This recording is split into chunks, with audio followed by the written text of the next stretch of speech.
So recently I've been watching through the Paranormal Activity movies. In this video I have the latest one, which is Paranormal Activity Next of Kin. Margot, a young woman abandoned as a baby, and two friends travel to a remote Amish community to film a documentary about her origins and where she comes from.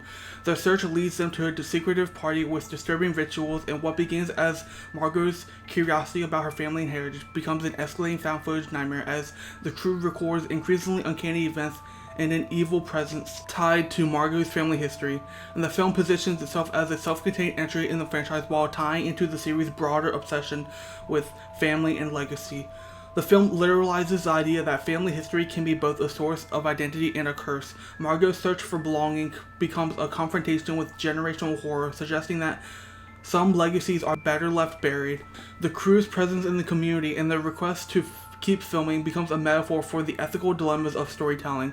Their cameras are both tools of revelation but also encourage the danger, raising questions about exploitation and voyeurism.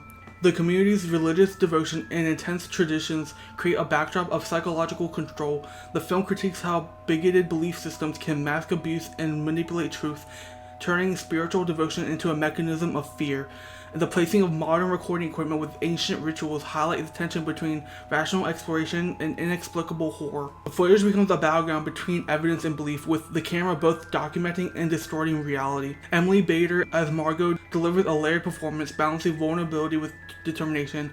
Her portrayal captures the emotional stakes of someone desperate for connection, yet increasingly horrified by what she uncovers. Her transformation from curious outsider to haunted survivor anchors the film's emotional arc. Roland Buck as Chris brings warmth and skepticism, grounding the narrative with a sense of realism, while Dan Lippard as Dale adds levity and tension as the comic relief cameraman, whose jokes become thin as the horror thickens.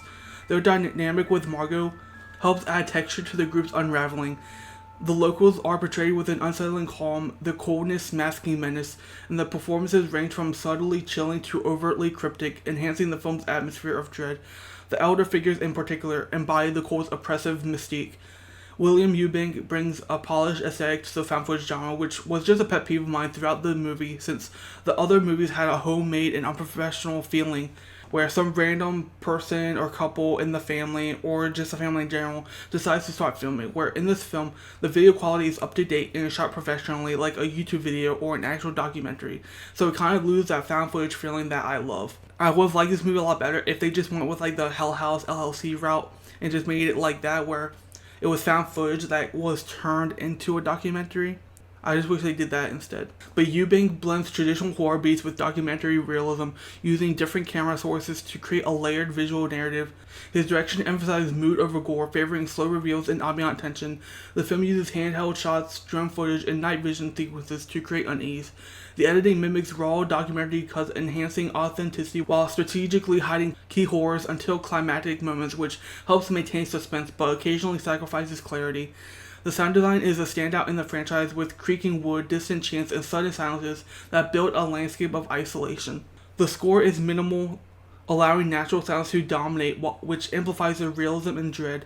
By shifting from suburban hauntings to cult horror, the film expands the Paranormal Activity universe. It keeps the core motives like surveillance, possession, familial ties, but reframes them in a broader mythos. This evolution in this franchise is bold, but it's different from the original's domestic intimacy, and I give Paranormal Activity Next of Kin a B+.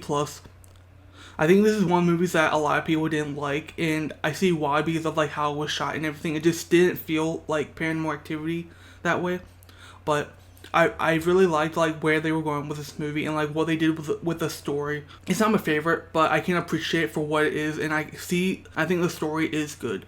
But yeah, just the way it was shot and like the way that they used the camera, it just wasn't my favorite. Let me know what you thought about Paranormal Activity Next of Kin down below, and don't forget to like and follow.